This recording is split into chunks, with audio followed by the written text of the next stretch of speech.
Today, ladies and gentlemen, on Things You Don't Know, we tell the story of a man who was enslaved by law, but carried freedom in his heart and in his mind.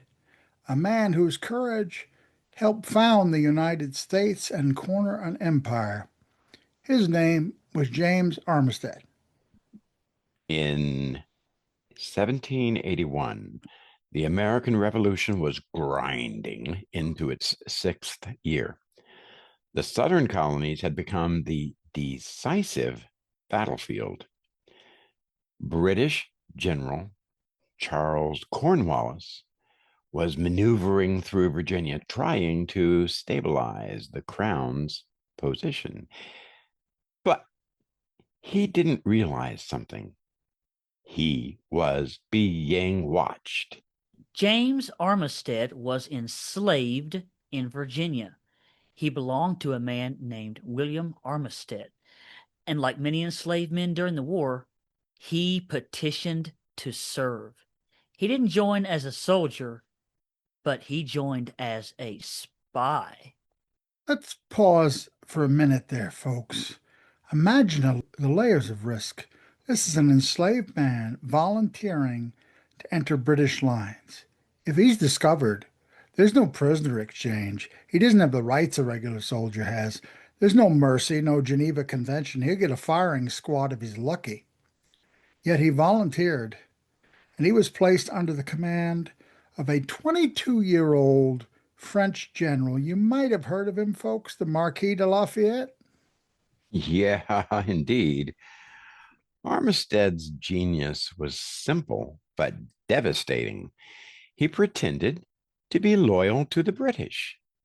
He presented himself as a runaway slave seeking revenge or in refuge. The British Army often accepted such men as laborers, guides, or informants. Cornwallis believed him. Armistead carried false intelligence from Cornwallis to Lafayette, information that appeared credible, but no, it misdirected the British movements. At the same time, he gathered real intelligence on British troops' strength, supply lines, and strategy. He moved between camps. His cover job was serving as a laundryman, so he was able to move freely between British, French, and American lines. Having won Cornwallis's trust, he listened, he remembered, he reported. And we have to remember, too, folks, this is before telegraphs, recording devices, certainly before telephones. Intelligence requires what would be called an eidetic memory and fanatical composure. He had to appear ordinary, unremarkable. That's the terrible irony of espionage. The most important man in the room must look like the least important. By late summer 1781, Cornwallis fortified his position at Yorktown, Virginia. He believed British naval superiority would protect him. He did not know that General George Washington and French forces were moving south. Armistead reported Cornwallis's expectation of naval environment. That intelligence allowed Washington and Lafayette to coordinate with the French fleet under de Grasse. The French naval attack kept the British fleet from assisting Cornwallis's army. Yes, it did, and when the French Navy blocked British ships at the Battle of the Chesapeake, Cornwallis was trapped. The siege began, and on October 19th, 1781, Cornwallis surrendered. The war, for all practical purposes, was over with. Now, I'd like to express another idea here, just briefly. Out of all the British commanders, Cornwallis possessed the honor of a gentleman. When he saw Armistead at the surrender, he didn't berate him. Instead, he expressed his respect for his loyalty and said that he would have done the same in similar circumstances. Cornwallis is a rarity among British generals. He doesn't have a mistress, he doesn't drink, he treats prisoners with humanity. He, if you want to know more about him, see our Caesar Drake podcast and his encounter with Aunt Betsy Frazee of Scotch Plains, New Jersey. But getting back to the battle here, let's be plain. Without accurate intelligence about Cornwallis's position and expectations, Yorktown becomes a dangerous gamble. With Armistead's invaluable intelligence, it becomes a calculated strike. Now, here's the part most textbooks just sort of rush right on past. After the war ended, James Armistead was still enslaved. Virginia law required legislative approval for the manumission of enslaved people who had served. His service, though critical, did not automatically free him. Dr. Weaver, I just like to point out that as you know, I live in Virginia, and even in Virginia history, we learned about Mr. Armistead, and there was no mention, like of what you just said, Dr. Weaver, that he was still enslaved after the war. Not a mention. That's a shame, I think.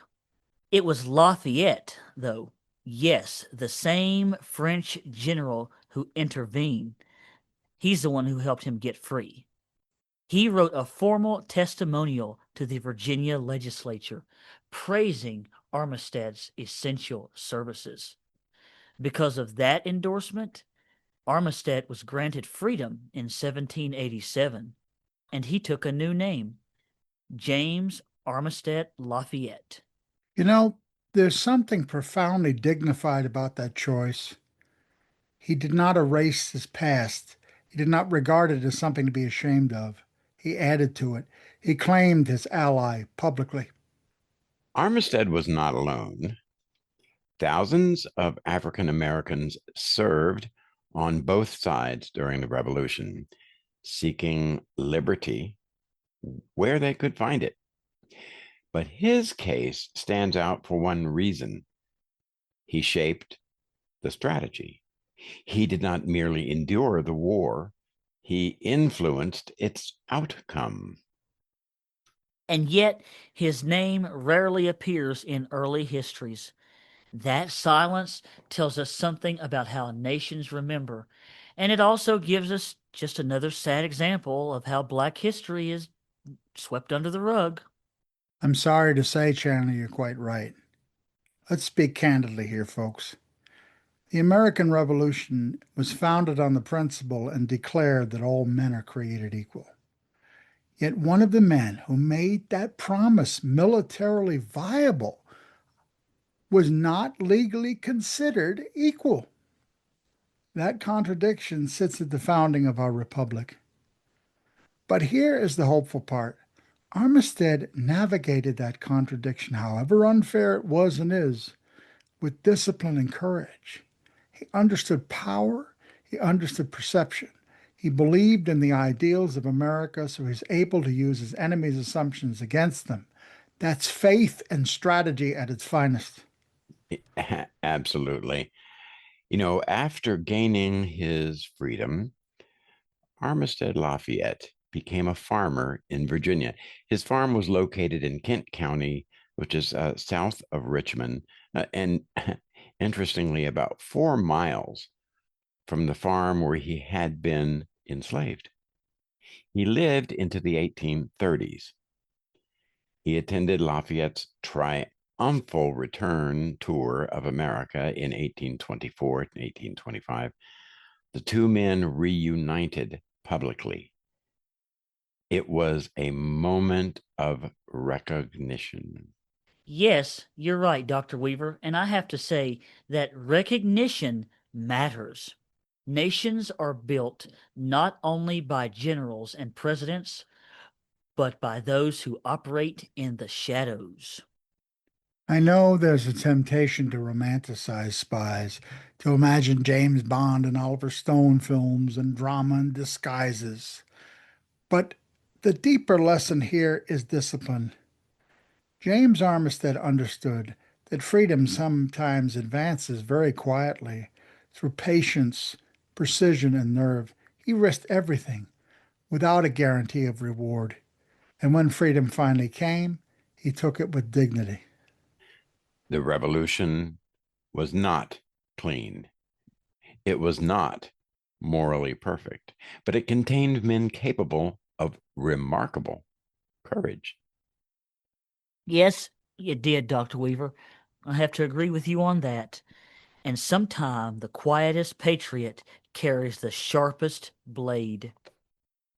We have something else here to tell you. We've told you about Yorktown. We've told you about Armistead Lafayette gaining his freedom in 1787. But his history does not end at his manumission. Freedom without a civic voice is half a victory. So let's move forward 4 years to 1791. There's a local election coming up in Virginia at that time. In Virginia, at that time, voting rights were tied to property, as was the case throughout America for the most part. They were not universal, not modern, not democratic in the way we would define it today. But property owning free men could vote. James Armistead Lafayette had become exactly that, a land holding farmer. Yes, now let's picture the scene here, folks. A county courthouse in Virginia. No marble monuments, no granite columns of Washington, just wood, brick, dust, and men gathered to decide local offices. Most of them know his name. Some of them remember Yorktown. Some remember nothing. And James Armistead Lafayette steps forward in his best outfit, not as property any longer, not as a rumor, not as a shadow, but as a man recognized in law.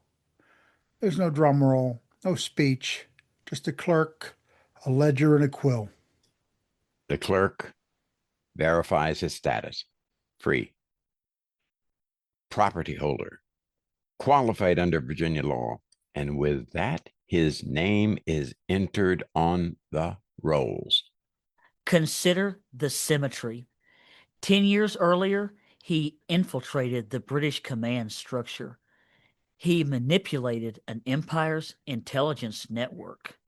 Now he stands quietly in line to participate in a fragile republic that he helped to secure. And let me tell you something else that's very important, ladies and gentlemen. Voting in 1791 was public.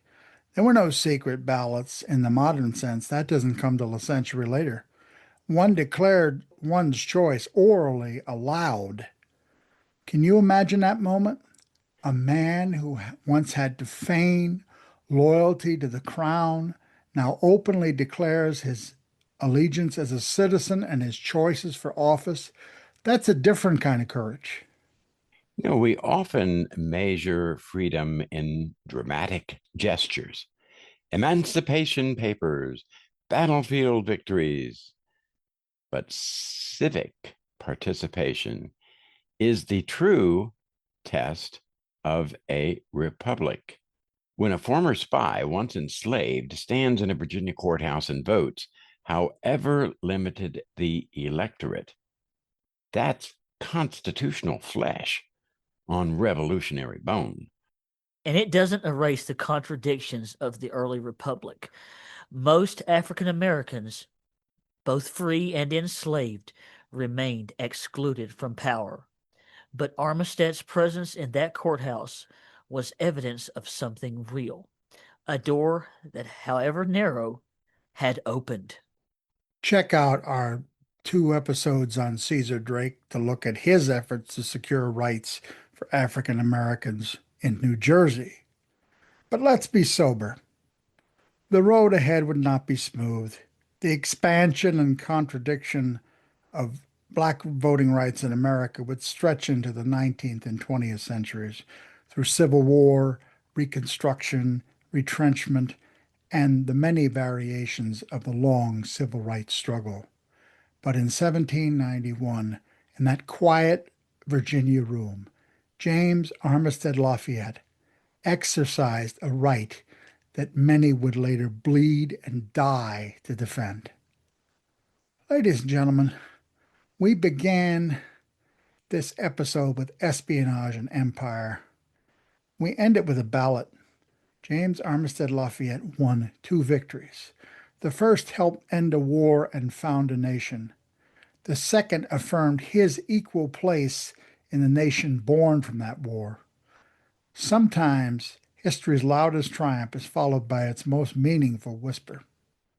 Well, listen, we hope you have enjoyed this episode of Things You Don't Know about Mr. James Armistead Lafayette, a man that I think is very prominent in Black history.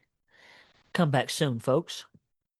And yes, I would hope that you would come back, but I wanted to give a brief shout out to our listeners and to others too. Today, a member of our team lost his father. The funeral was today, and yet, in a courageous move, Chandler Foster said, "No, I committed to doing this, and I'm going to do it. My father would want me to." And yes, he would. And that speaks to a different kind of courage, too. I hope that he will get some support from you for this. Please leave a comment to that effect. I would appreciate it greatly. So would I, folks, and may I say that this young man, since he's joined our team, has been not only a vital asset, but a good friend and a source of great encouragement to both of us. May I also thank my old mentor, Dr. Mark Lender, for telling me this story, and my good friend, Dr. Todd Braisded, who is an expert on loyalists, for talking about voting in the United States, Canada, and the UK, and inspiring me to do this story during Black History Month. Thank you very much, ladies and gentlemen. Please leave a like, a comment, and come back soon.